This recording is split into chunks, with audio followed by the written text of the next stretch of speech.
Hello everyone, আমি নেহা। আরও একটা মিনি ব্লগে তোমাদের সবাইকে ওয়েলকাম। তো রিসেন্টলি আমরা শান্তিনিকেতনে বেড়াতে গেছিলাম, আর ওখানে গিয়ে কি কি খাওয়া দাওয়া করেছি তোমরা দেখে নাও। বাড়ির থেকে না অলরেডি পরোটা আর আলুর দম বানিয়ে নিয়ে গেছিলাম, ওটাই ব্রাঞ্চ হিসাবে খেয়ে নিলাম। তারপর একটু চারিদিকে ঘোরাঘুরি করতে বেরিয়েছিলাম টোটো করে, খুব টায়ার্ড হয়ে গেছিলাম। অ্যান্ড দেন খেলাম আম পোড়ার শরবত, আর তারপরে ঠান্ডা ঠান্ডা রাবড়ি।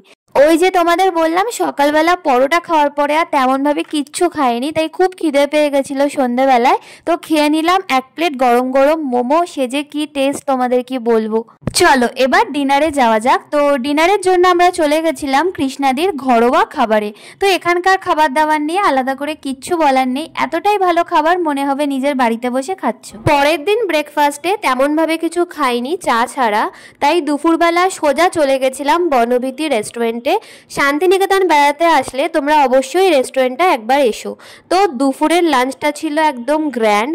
চারিপাশে সোনাঝুরি গাছের জঙ্গলে ঘেরার মধ্যে এই রেস্টুরেন্টটা, আর এখানে সব কিছু পিতলের থালা বাসনে সার্ভ করে, আর পিওর বেঙ্গলি অথেন্টিক আইটেম এখানে পাওয়া যায়।